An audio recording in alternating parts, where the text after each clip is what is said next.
Feliz domingos a todos. Bienvenidos a este nuevo episodio, el 31º de esta serie de programas de Los Hijos del Trueno, que transmite en vivo y en directo, como ustedes ya seguramente en algún momento se dieron cuenta que estamos en vivo y en directo desde los estudios de Ñan de Yarañé en la parroquia San José Obrero. Hoy estamos en el domingo 22º de tiempo ordinario, año C, con una hermosa lectura del día de hoy del Evangelio, de los invitados y a la mesa. Y bueno, nosotros no vamos a ser tal vez el primero de todos tus programas preferidos, pero sí, siempre en los corazones estamos seguros de que vamos a ir ascendiendo de lugar hasta colocarse en un lugar preponderante dentro de tu calendario o de tu programación. Y tenemos hoy grandes noticias, tenemos el santo, en este caso va a ser una santa muy interesante que vamos a hablar, y también como siempre vamos a seguir con nuestra serie de catequesis de la historia de la iglesia a cargo de mi hermano, quien está también acá conmigo para comenzar este domingo con ustedes, mi hermano y co-conductor Derly Pordón. Buen día, Derly. Buen día, Charlie. Gracias por traer. No, por favor, tranquilo. Gracias a los televidentes que nos siguen siempre cada domingo. Agradecerle por la preferencia a este programa. Pedirle también las disculpas del caso con relación al domingo pasado. Por un problema técnico no pudimos estar al aire, pero supimos a través de nuestro grupo de WhatsApp que la gente nos escribe. Nos preguntó qué pasó. Y le agradecemos a la gente que siempre nos sigue, está muy atenta a nuestro programa, Charlie. Sí, como siempre, nosotros queremos pedirle a la gente que nos escriba a los números de WhatsApp, contándonos un poco qué le pareció su semana, si quieren enviar saluditos, como siempre. Entonces nosotros después del primer corte vamos a ir leyendo los mensajes.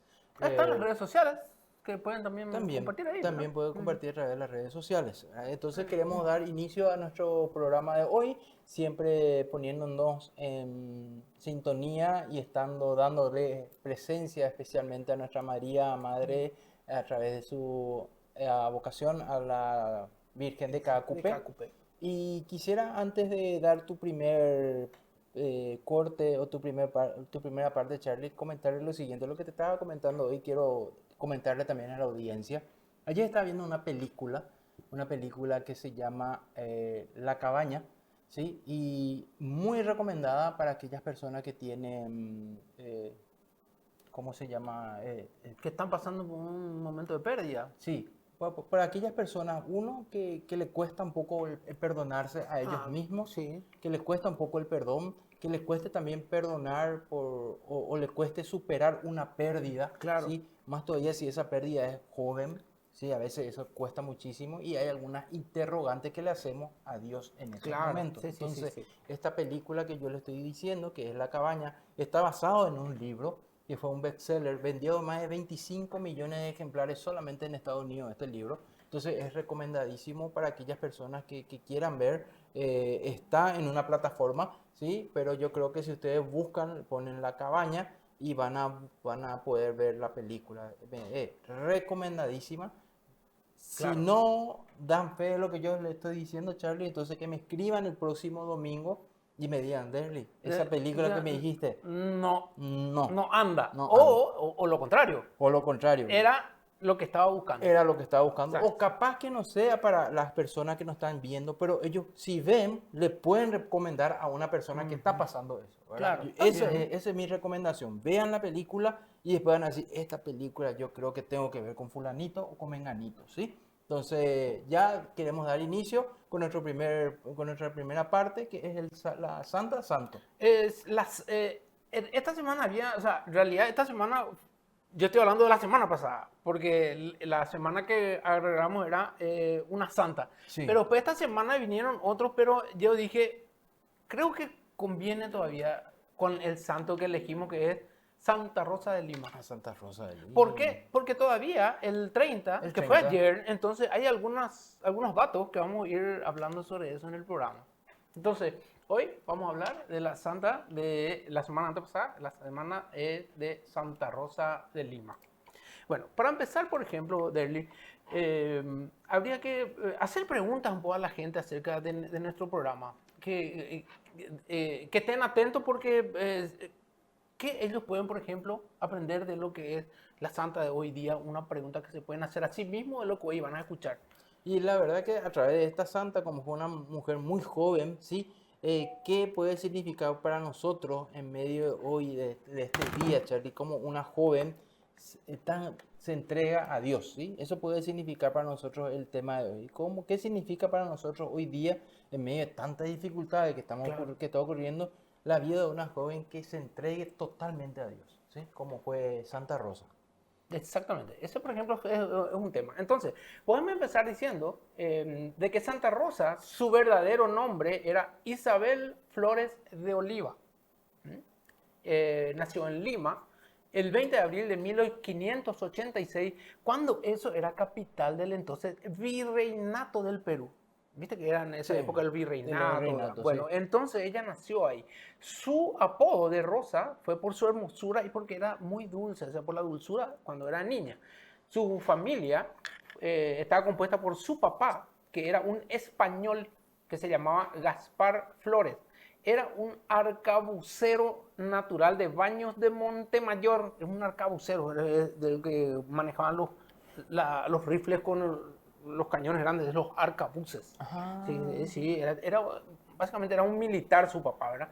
Es de la provincia de Cáceres en España. Y su mamá se llamaba María de Oliva y Herrera y era una hilandera y costurera de quien ella aprendió justamente ese oficio que le sirvió durante toda su vida. Ella era costurera y hilandera.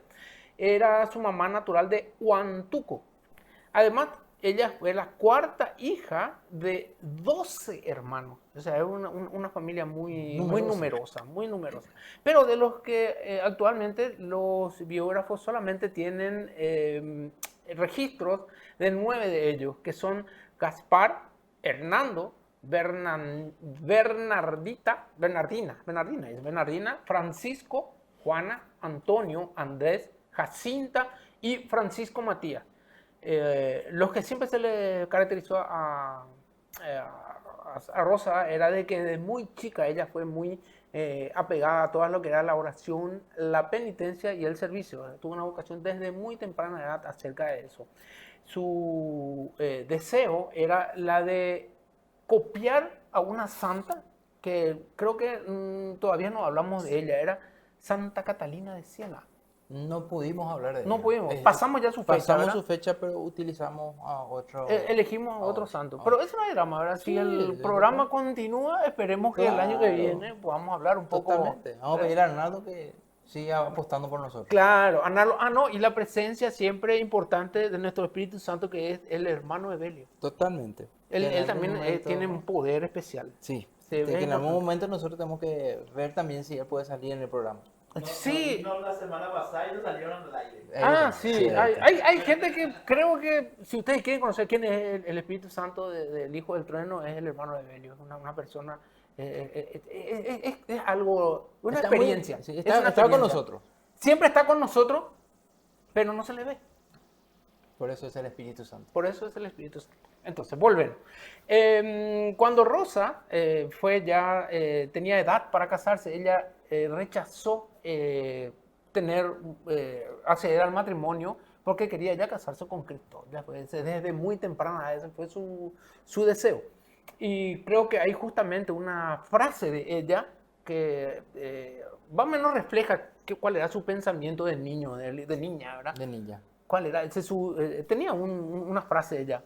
Cuando servimos a los pobres y a los enfermos, servimos a Jesús. No debemos cansarnos de ayudar a nuestro prójimo, porque en ellos servimos a Jesús. Entonces ella era de Su vocación es el servicio. Sí, su vocación era el servicio, entonces no tanto la vocación matrimonial. matrimonio. Viste que el tema del matrimonio es una vocación, es una llamada. No Totalmente, todos sí. están llamados a formar parte y crear una familia. Muchos pues están llamados pues, al servicio de Dios. Y su realización como persona se concreta cuando acepta ese llamado, hace caso al llamado y va al encuentro de su creador o de quien le llama. En este caso, finalmente, de acuerdo a distintos a distintas congregaciones, y Santa Rosa de Lima lo llamó la orden benedictina, la tercera orden benedictina seglar. Vamos un poco a hablar de su vida espiritual, y ella era una niña que tenía una vida espiritual intensa y era muy austera. A los 12 años se mudó con su familia hacia Quibes, un pueblo a 60 kilómetros de Lima, ubicado en el valle del río Chillón. Y es aquí donde ella se recibió, o sea, ella ahí estuvo la mayor parte de su niñez, siempre aprendiendo más de Jesús, entrando más en consonancia con su vida. Y Rosa, pues entonces empezó a tener ese deseo de querer ser un reflejo de lo que es el Evangelio a través de ella misma. Entonces, después empezó ella a tener un pequeño jardín donde ella ahí tenía su ermita, donde ella se iba para rezar con su hermano. Y después, posteriormente, cuando llegó a una edad ya de 12 años o 13 años, creo, ¿verdad? Fue confirmada por un gran santo también de esa época, y que era contemporáneo con otro santo de Perú. Era San Martín de Porres. Era su contemporáneo. Sí, San Martín de Porres era. Y era también de Perú, ¿verdad? Sí, él estaba también con los dominicos. También, sí. Entonces, los dos eran contemporáneos, y dicen que no hay un registro real, pero dicen que entre ellos había una amistad. Pero no hay un registro en el cual decían sí, se veían, o se hablaban, o se conocían. No hay, pero algunos dicen que sí, había una relación muy afectuosa entre ellos. Después, cuando ella empezó, después de niña ya a estudiar y a cada vez más mostrar esa vocación, empezaron a venir los problemas económicos de él. Sí, debido justamente a estos problemas económicos que tenía la familia, ella se pasaba el día entero trabajando en un huerto cultivando rosas. Tenía ella su huerto, y ahí ella metía todo su esmero y toda su pasión para poder ayudar a la familia con la venta de esas flores. Y también a través de eso tenía su granjita en donde le ayudaba a su familia para cultivar hortalizas y después vender. Imagínate, ella ayudaba como lo que podía a su familia con problemas económicos. Además, como su mamá era hilandera y costurera, ella bordaba a diferentes familias de la ciudad, y con esa ayuda, pues ingresaban creo que eran, no me acuerdo cómo se llama la moneda local de esa época, y con eso ella juntaba esa plata para la familia. O sea, desde chica ella siempre trabajó para su familia. Después, ya cuando pasaron, ¿verdad?, toda esa época de problemas económicos, ingresa a los dominicos, pero no como monja, sino como terciaria, o sea, como laica. Como laica. Sí, ella fue una laica y estaba con los dominicos en la tercera orden. Se llevó justamente ese hábito sencillo. Y entonces esa vez su jardín se convirtió en un pequeño huerto y ermita, donde ella estaba constantemente en oración. Dicen que practicaba muchísimas penitencias, pero en realidad no por desprecio a sí mismo, sino por amor y por unión a Cristo sufriente. Y tenía ella una frase de él, y si nos puede un poco ayudar con esa frase.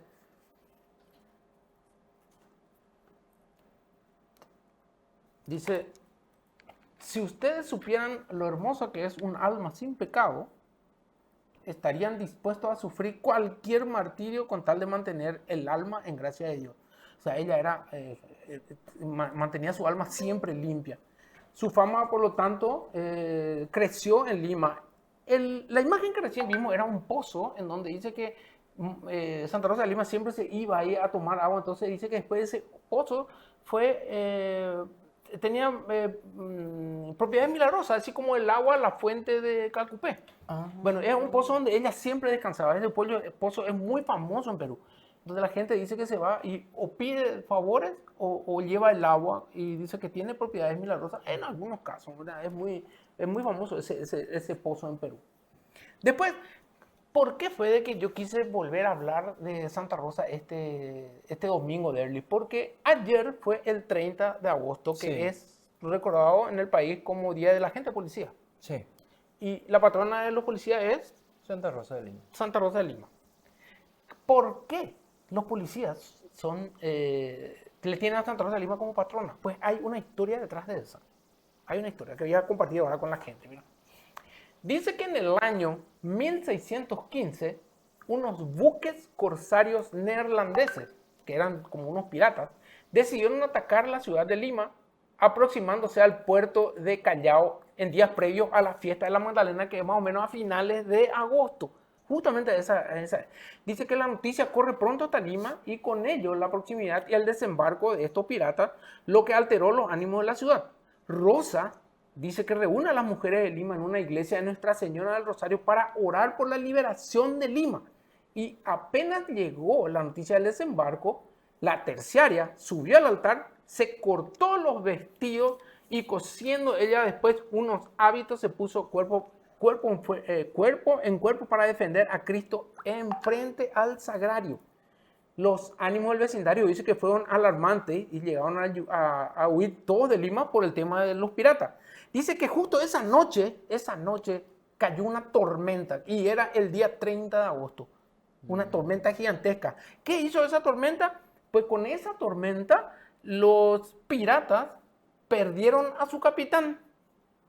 Falleció su capitán en ese. Por lo visto, no se sabe exactamente, pero se cree que mientras estaba arreglando las velas o algo por la tormenta que movió muchísimo todos esos barcos, se cayó y murió. Por lo tanto, desde ese día, entonces, se le llama justamente tormenta de Santa Rosa a esa tormenta que llega a los fines de agosto. Y los policías, no solamente de Paraguay, sino también de Argentina y de Uruguay y de Lima, obviamente, lo tienen como patrona por el tema de su relación bélica, de que ayuda a rechazar los bandidos, los piratas, y en este caso, por ejemplo, los policías, a los malhechores. Entonces Rosa se convierte así en la patrona de ellos. Y ese fue más o menos una historia de por qué se llama la tormenta de Santa Rosa. Ocurrió, repito, en 1615 eso. Un interesante dato. Ahora vamos un poco a su obra y su legado. Como le dije, en su pequeña casa tenía su oratorio y ahí ella fundó un pequeño hospital para atender enfermos y pobres. Fue también consejera espiritual de muchas personas que se iban junto a ella ya porque su fama de santidad había crecido. Cerca del final de su vida, ella cayó gravemente enferma. Creo que también hablé acerca de que cuando se confirmó a manos de otro gran santo, que también le había confirmado a San Martín de Porres, San Toribio Mogrovejo. San Toribio Mogrovejo era el arzobispo de aquella época en el cual le había conocido a Santa Rosa y entre ellas se formó, dice que un gran vínculo por la santidad de ella. Y da la casualidad de que San Toribio le confirmó a Santa Rosa de Lima y a Martín de Porres. Lo raro es interesante esto de él, como una figura grande, una figura central y muy importante que es un arzobispo, en realidad se debería de conocer más que una laica o que un pobre monje benedictino que se dedicaba a barrer. Pues te puedes imaginar. Entonces, para que vean nomás cómo San Toribio de Mogrovejo, que es un santo, no se le conoce tanto como Santa Rosa y San Martín de Porres, que son más conocidos. La humildad. La humildad, por lo tanto, va mucho más allá de lo que es el puesto o los cargos, ¿verdad? Justamente hoy, la lectura de hoy se refiere a eso, acerca de los puestos más importantes. La humildad, por lo tanto, siempre es más elegido por Dios. Volvemos entonces a Santa Rosa, que ya en sus últimos días estuvo enferma cuando estuvo enferma a los 31 años y adquiere tuberculosis. De esa enfermedad ella ya no se pudo recuperar y falleció el 24 de agosto de 1617, justo en la fiesta de San Bartolomé. Como ella misma había profetizado y como el padre Leonardo Hansel, quien escribió la primera biografía sobre ella, dijo que ella ya le había dicho de que iba a fallecer muy pronto en la fecha del 24 de agosto. Ella tuvo la visión de su muerte. Hoy los restos de ella se veneran en la Basílica de Nuestra Señora del Rosario de Lima, que está en Santo Domingo de Perú, ¿verdad? Con notable devoción del pueblo peruano y de América. Ella es patrona de América, no solamente de América, sino que también de las Filipinas y las Indias Occidentales. Hay un tema, de su fecha. Como ella falleció el 24 de agosto, viste que nosotros habíamos hablado en algún momento de que todos los santos se celebran su día, el día de su fallecimiento. Sí. Bueno, ese 24 de agosto, como era la fiesta de San Bartolomé, uno de los apóstoles de Jesús, no se puso, y como ya era muy importante, no se quisieron poner la misma fecha. Entonces, la fiesta de Santa Rosa se inscribió en el calendario romano en el año 1727 como la fecha más próxima a su celebración de su muerte, que es el 30 de agosto. Pero el día más cercano, ese 30 de agosto, otra vez de nuevo, solicitaron para que se acerque más. Entonces, por eso hay algunas personas que celebran la fiesta de Santa Rosa el 30, pero es por el 1727. Pero en el calendario romano figura desde el año 1969 que se liberó la fecha más próxima otra vez, el 24, que fue el 23 de agosto. Y desde 1969, hace 56 años, se celebra la fiesta de Santa Rosa de Lima el 23 de agosto, día anterior al aniversario de su muerte, justamente para todos los países hispanoamericanos. Pero en Perú no quisieron ellos cambiar la primera fecha del año 1727 y hasta ahora ellos se siguen celebrando el 30 de agosto como fecha de Santa Rosa de Lima. Esta es una procesión acá en el país, la gran procesión de Santa Rosa de Lima, muy, muy conocida y muy, muy querida. También estábamos viendo imágenes de las Filipinas y de las Indias Occidentales, donde ella es patrona de justamente de esos lugares. Quien la canonizó fue Clemente X. Y tuvo una frase Clemente X cuando le canonizó. Ella dijo: América dio a luz a Rosa y Lima se gloria de ser su patria. Eso lo había dicho San Clemente el día de su canonización. Para ir terminando, Charlie, dice Sí. Gaspar Flores fue un militar de la Corona de Castilla que intervino en la conquista de América. Es conocido por ser el padre de Santa Rosa de Lima. Sí, exactamente. Gaspar Flores. Así es. Un gran valor. Militar. Un Claro, gran capaz que militar. por eso también se le asocia el tema de los militares. También, ¿verdad? sí. Claro, Tiene mucha asociación con la parte militar. Bueno, Sí. entonces, hasta aquí La primera parte. la primera parte en la cual estábamos hablando de nuestra santa patrona de América, Santa Rosa de Lima. Y la pregunta entonces es: ¿qué podemos aprender hoy de Santa Rosa? ¿Y cómo podemos servir a Cristo, a los pobres y necesitados en nuestra sociedad desde un puesto de laico como ella? Pues muchísimas cosas. Es cuestión de ponernos en manos de Dios. Así que le invitamos nosotros a seguir el ejemplo de Santa Rosa de Lima. Entonces, vamos a irnos ahora a un pequeño corte y a la vuelta sus mensajes. Como siempre, eso es lo más importante para nosotros, los mensajes de ustedes. Así que quédate prendido que en breve estamos de vuelta contigo.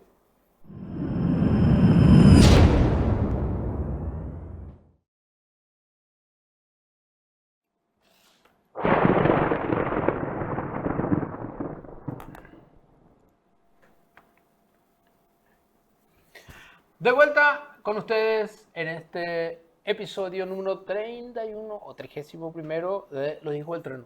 Espero que hayan disfrutado la historia de Santa Rosa de Lima y ahora nos vamos a dedicar a leer sus mensajes. Derlis, ¿tenemos algunos mensajes de nuestros televidentes? Sí, Rosita de Cubilla, buen día, convocado mismo con ustedes desde Barrio Obrero, Rosy Carlos Cubilla.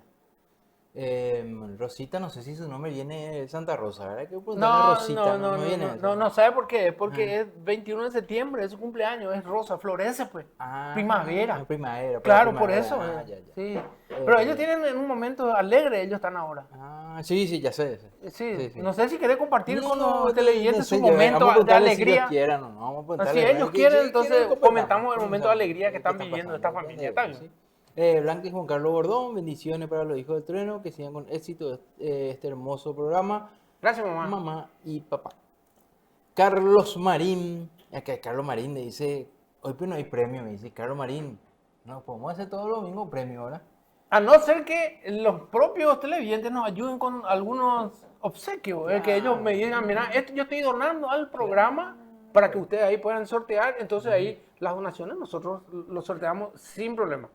Acá dice, por ejemplo, nuestro hermano Evelio.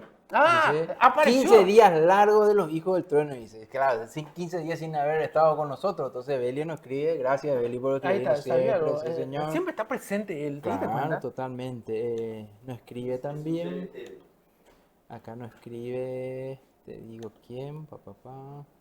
Es el que va acá cortillo. Espera que. Ahí. Ramón Enciso, que siempre nos escribe también desde sí, Itapúa. Ramón. Gracias, Gracias. Ramón. Y él estará de fiesta en Itapúa por el tema del rally, Charlie. Ah, sí, Itapúa, con cierto. mucha ¿Qué tal gente. está el rally por allá, por Itapúa, Ramón? Si no puedes hacer algún comentario, no sé, Sí. audio, podemos enviar un audio y hacemos escuchar.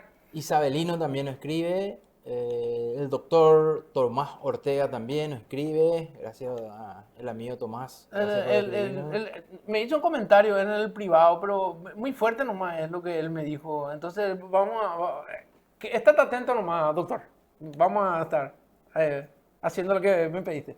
Ah, bueno, genial entonces, ¿sí?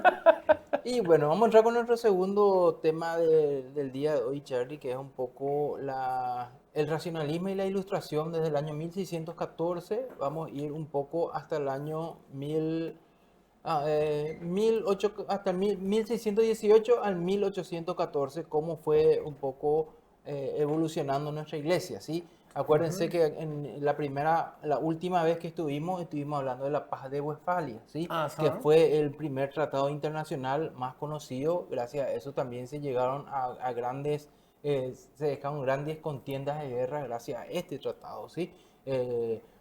Este tratado modifica un poco el mundo religioso también, ¿sí? Muchas poblaciones van a emigrar a reinos donde su religión es oficial, ¿sí?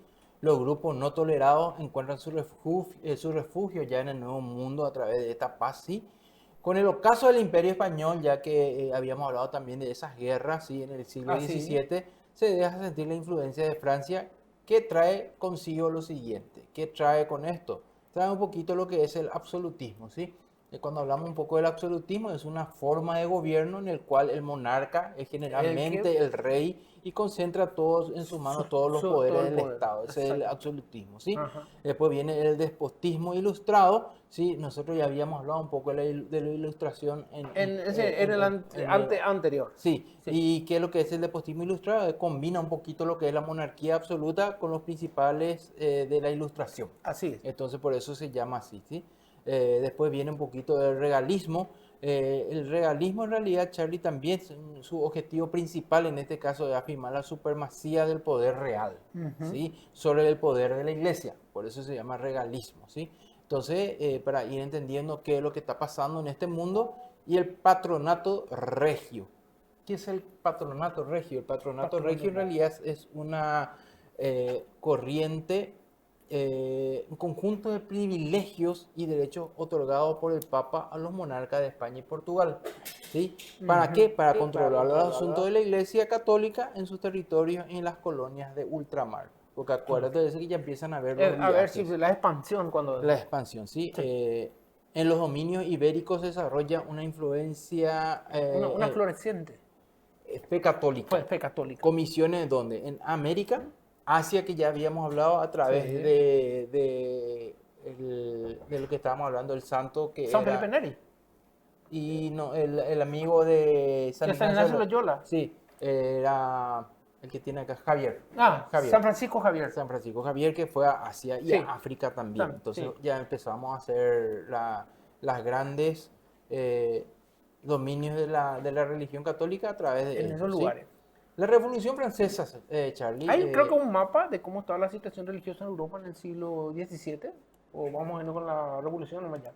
Sí, ¿verdad? El protestantismo facilitó la aparición del racionalismo que desde Francia se impuso a través de la Ilustración, ¿sí? Los principios de libertad, igualdad y fraternidad inspiraron las revoluciones estadounidenses y francesas, ¿sí? El fin del sistema colonial en la Iglesia, ¿sí? Las reformas de los Borbones españoles contribuyeron al descontento de los criollos y las poblaciones indígenas en América, ¿sí?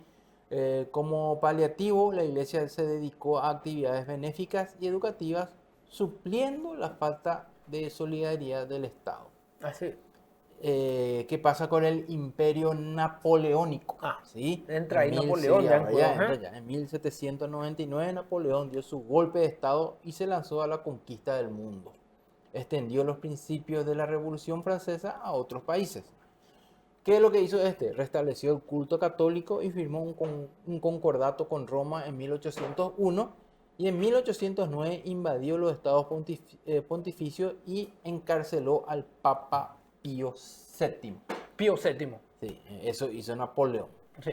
¿Qué ocurre en esa parte ya con la Ilustración? El racionalismo llevado a un extremo conjunto rechaza la revelación y a postular una religión natural o lo que nosotros llamamos como el deísmo, Charlie. Entonces ahí ya comienzan ya algunas cuestiones en contra de nuestra Santa Madre Iglesia y la religión.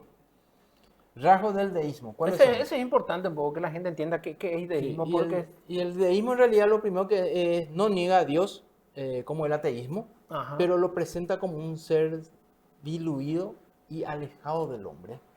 Hace que la fe y el culto se releguen al ámbito de lo privado. Sí, yo creo en Dios, pero no necesito de la iglesia. Yo creo en Dios y yo puedo salvarme solo, sin necesidad de intermediario. Ese es un deísmo. Yo creo en un ser, en un espíritu, algo que está allá, tipo inmanente, pero sin contacto con el ser humano. No se humaniza, es algo personal, algo mío nomás. Así mismo, Charlie.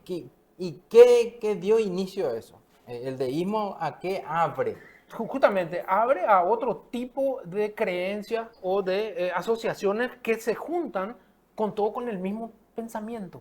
Entonces ahí es donde nace una Corriente, una ¿no? corriente yo creo que es una corriente sectaria, porque junta generalmente la gente que piensa yo puedo y que Dios es, generalmente son gente que es una élite de pensadores que no quieren ni no aceptan ningún otro tipo de explicación de Dios. Y se juntan y ahí se forma. Y esto surge en ¿cuánto? En 1700. Por ahí, Claro, con Napoleón, Sí, 1717. 1717 nace. Y es justamente lo que nosotros en la sociedad se conoce como la masonería. Hay muchísimos en el país mismo. Hay grupos masones y hay incluso cultos sobre eso. Y eso nace de un deísmo. Sí, nace el deísmo por culpa de Napoleón. ¿Sí? Así es. Y ahí en 1717 se funda la masonería y se extendió por Europa. ¿Sí? A partir de ahí nace la masonería por vía de la fraternidad y la filantropía. ¿Sí?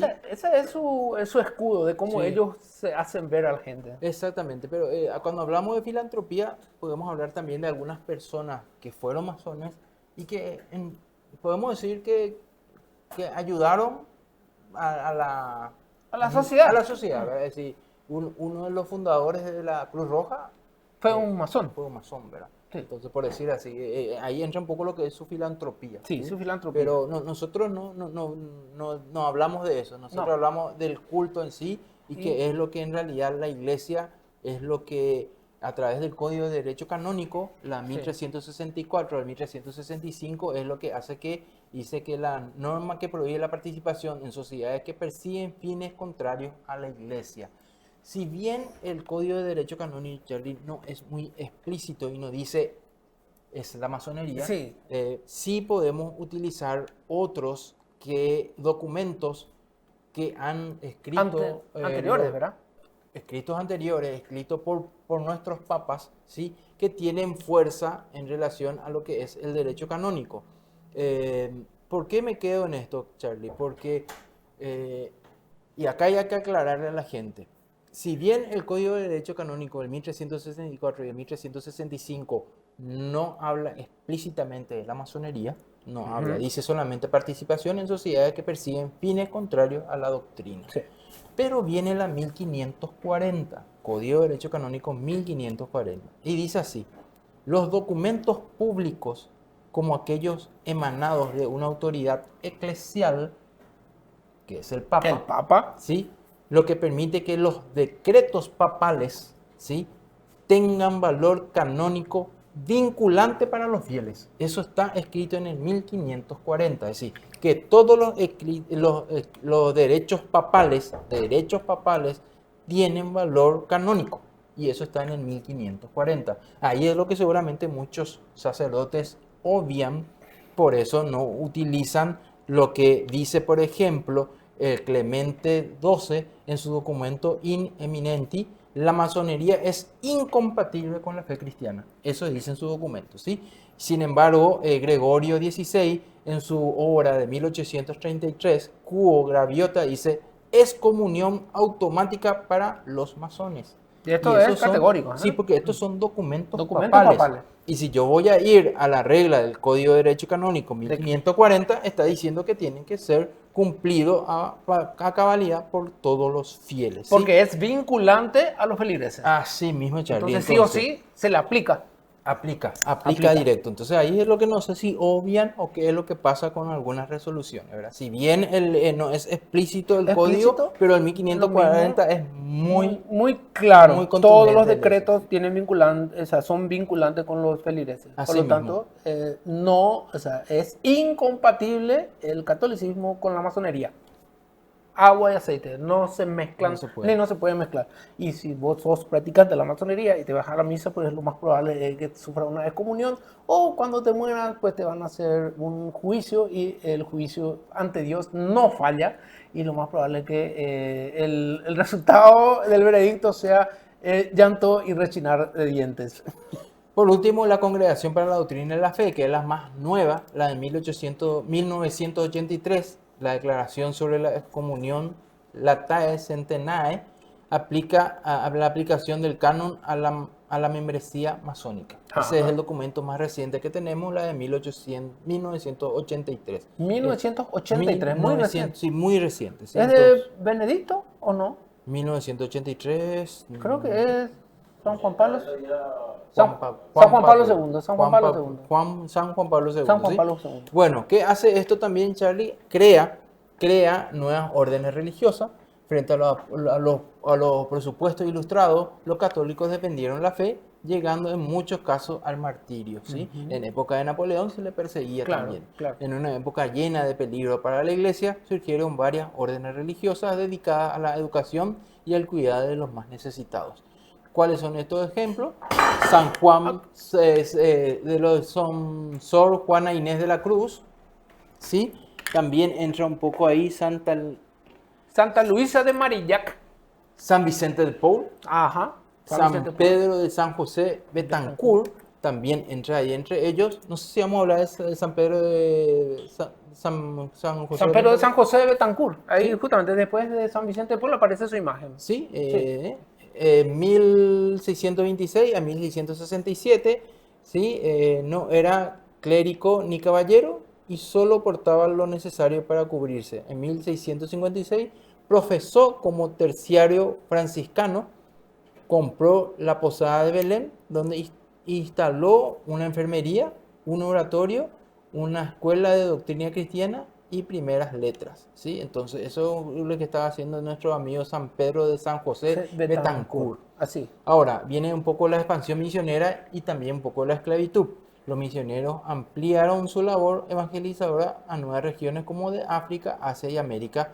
Las misiones contribuyeron a la lucha contra la esclavitud y un problema acuciante en América. Así. Gracias a estos misioneros, Charlie, se le inculcó también la religión a ellos y se trató a los colonizadores, tanto portugueses como españoles, que no esclavicen a los nativos, A de los acá, nativos de la- gracias a estos misioneros que Así vinieron es. con ellos, Charlie. Sí. Así La es. participación de los misioneros para la conquista de América tuvo un valor muy positivo. importante y positivo, positivo, sí. para la gente que estaba acá en América, ¿sí? El desarrollo del mundo universitario, tenemos que hablar un poquito de eso también. En los países cristianos, el ataque filosófico a la fe intensificó la actividad en las universidades.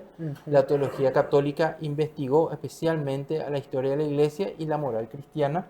En el ámbito intelectual, el racionalismo introdujo una separación entre fe y la razón, ¿sí?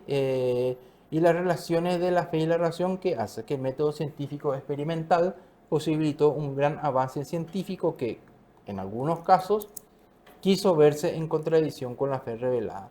Entre otras cosas, está mostrando acá entre ciencia y fe no hay conflicto. Ahí está la encíclica del Concilio Vaticano II, Fes et Ratio, fe y Sí. ración, ¿sí? Fides et ratio. Pues ambas tienen por vías distintas a la verdad. Ujú. El episodio más destacado de este falso conflicto fue el llamado caso Galileo, ¿sí? El famoso caso Galileo, ¿sí? La condena de Galileo de 1564 al 1642 por un tribunal eclesiástico despertó recelos contra la iglesia en el ámbito científico, ¿sí? El magisterio de la iglesia aclara que la Biblia no es un tratado científico, sino una revelación de las verdades últimas acerca de Dios y del hombre. Acuérdense que ese fue uno de los grandes temas en contra de la En contra religión, de la- sí. el tema del caso de Galileo, ¿verdad? Que lastimosamente también nos tocó un poquito a la iglesia ese tema, lastimosamente, Charlie, ¿sí? Sí. Pero sí, Fue un malentendido nomás de Early eso. La gente cree que le excomulgaron. No, simplemente le dijo, está bien, puedes defender eso, esa posición, pero no vaya nomás a meter a la iglesia, le dijo. Tipo, él quería unir la ciencia con la Biblia y la Biblia no es un documento científico, sino un documento de fe. exactamente. Y eso es lo que le dijo la iglesia. O sea, no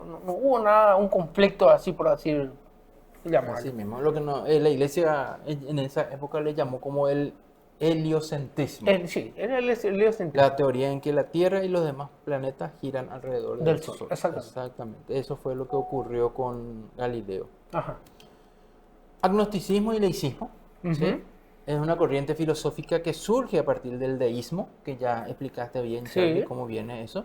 Propugna la incapacidad humana de llegar al conocimiento de Dios, ¿sí? La Ilustración francesa trató por todos los medios de destruir los cimientos religiosos de la iglesia. Ujú. La enciclopedia pretendió suplantar la religión por la filosofía y la religión natural y la moral racionalista. Sí. Viene el laicismo, considera que la religión es un obstáculo para la autonomía y el progreso de la humanidad y pretende por eso excluir a Dios de la vía pública. Increíble, eso es cierto. Eso sí, y bueno, en realidad las autoridades y los poderes tienen que ser laicistas, ¿sí? Pero en relación a que cuando hablamos de laicismo, pero acá en Paraguay no se da, ¿verdad? Eso hay que ser también sincero, aunque está en nuestra Constitución Nacional, pero acá no se da porque nosotros no podemos, la gente tiene que ser libre de elegir la religión o o Claro. lo que quiera profesar, ¿verdad? Entonces, tenemos que vivir en ese estado laico, ¿verdad? Ajá. De laicismo, pero no sacar de lado a una religión como es la religión católica. Nosotros tenemos que aceptar todas las creencias posibles había y por haber, ¿sí? Ahora vamos un poco a las grandes cátedras de América. Están las Sí, imágenes, sí, Charlie. todas están las imágenes en las catedrales. Basílica de Santa María de Encarnación, 1521 a 1541, es la más antigua de América.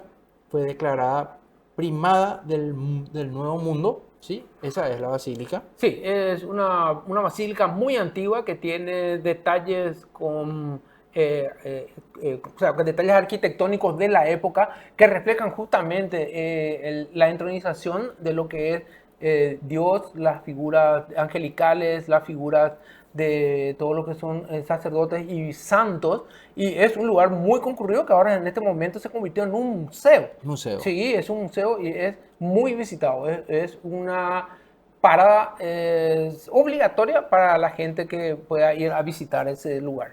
Catedral de Lima, 1572 a 1625, se construyó al tiempo que se funda esta ciudad. Fusionó elementos europeos e indígenas, ¿sí? También estas obras tienen justamente bastante fusión de lo que es el arte natural indígena de los pueblos de Perú con los nuevos elementos que estaban haciendo del arte barroco y bueno, funcionaron de una manera muy bella y se refleja bastante dentro de justamente el interior. Fíjate cómo todos los detalles que tienen hacen alusión justamente a obras artesanales, a elementos que reflejan todo lo que es esa cultura indígena y la fusión de lo que es la cultura europea con la con la de América. Otro lugar exclusivo que hay que ir a visitar en Perú si uno se va. Catedral de México, 1571 a 1809, es el templo más esplendoroso de América. Sus muros albergan más de 2 siglos de historia, ¿sí? Entonces ahí está, es esa, ¿sí?